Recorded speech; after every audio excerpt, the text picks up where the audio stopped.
welcome to episode 94, part 2 of Africa's premier sports video podcast, the Three Quarters Podcast.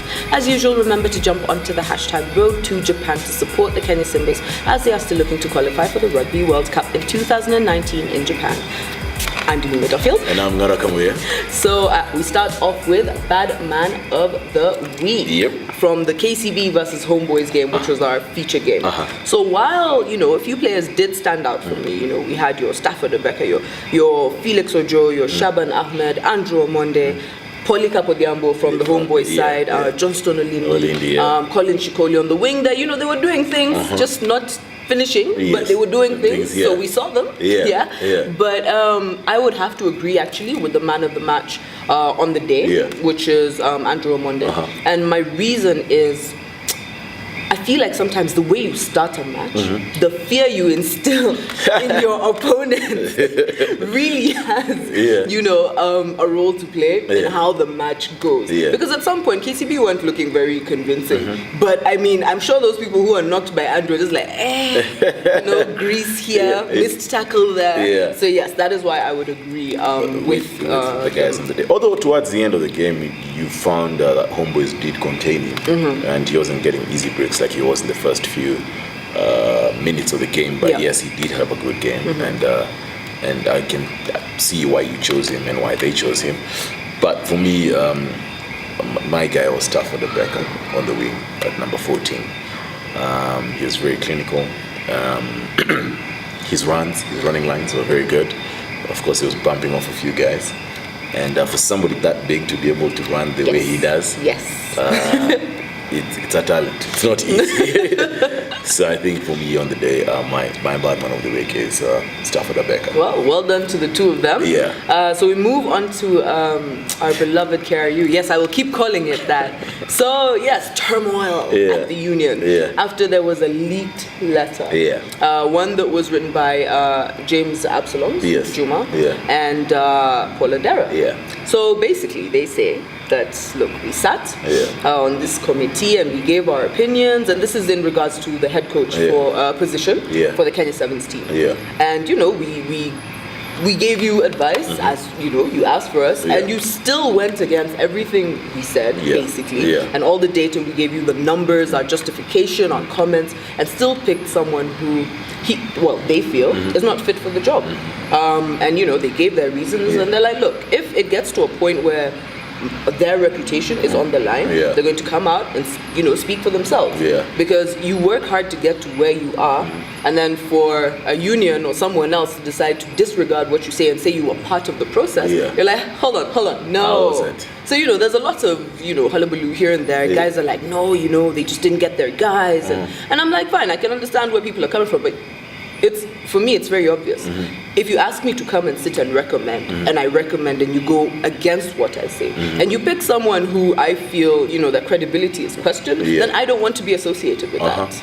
I mean, the only thing that irks me with what the letter said is that, if things are not addressed, then we'll go ahead and spill the beans. And clearly that means then there's so many things that are under that they know of that are happening in the union, and they're not talking about it, right? But that's neither here nor there. Let's focus on this particular letter and what it's addressing. So the truth and the fact of the matter, and it's not my opinion, I'm just collecting what I've heard in the field. I mean, even yesterday, or rather over the weekend, during the floodlights, somebody did stop me and actually brought the story up. And there's a general feeling that from a technical standpoint, Paul Murunga might not be the best option we have for sevens. We actually did mention it last week on our show, but you actually did come in and throw in a very solid point in terms of, from a technical standpoint. I think that's why you have Kevin on board there. You have Bling there. But there are very many guys who are questioning the selection of Paul Murunga as the sevens coach. Now, you saw also from the leaked results, whether they're right or not right. I have seen chatter on social media that alludes to the fact that they were actually the correct scores. And I think Paul Murunga ranks 4th. Out of the guys who had been... actually, he's below even Kevin Wambua. He's below Kevin Wambua, exactly.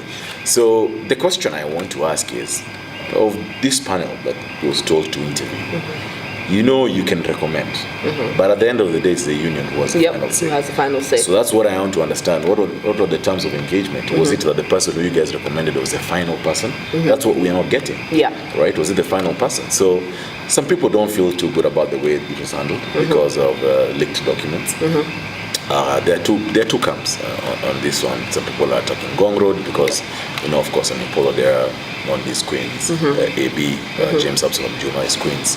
So there's also attack going that way.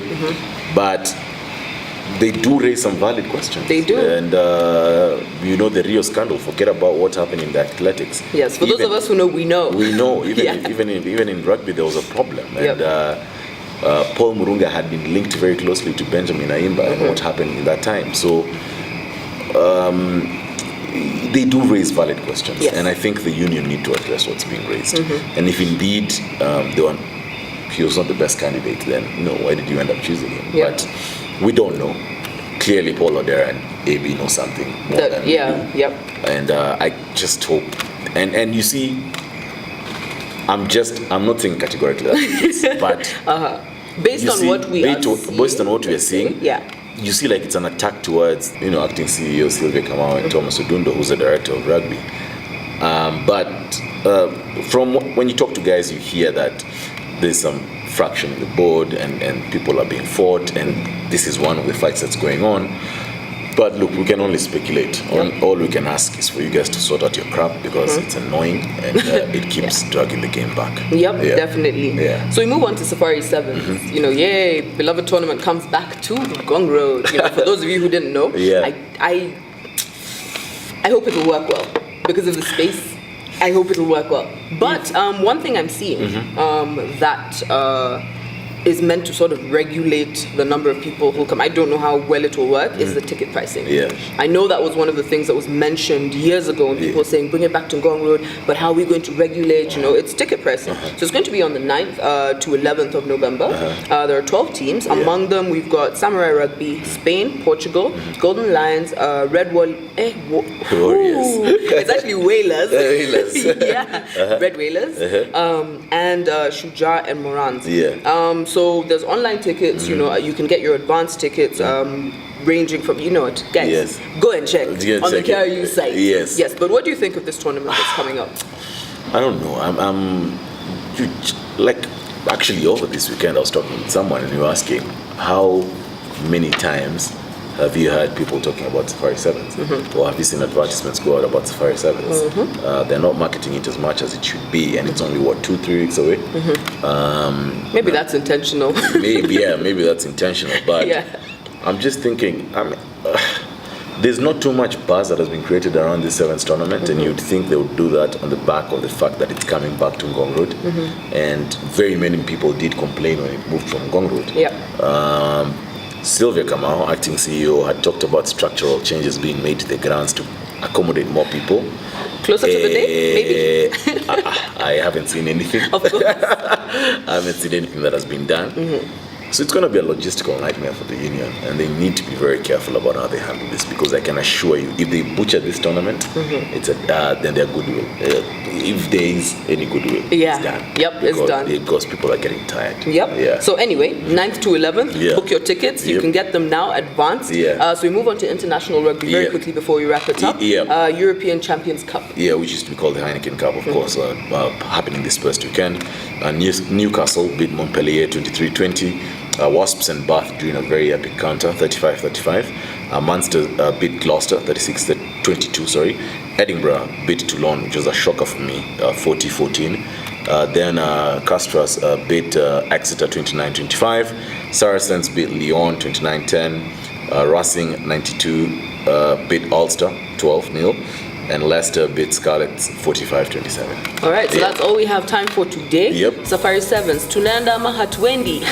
Tell us on social media. You can find us on Instagram. So yes, follow us on Instagram. Like our page on Facebook and subscribe to our YouTube channel. I'm BMOTW. And I'm Mera Kamuya. See you in part 3.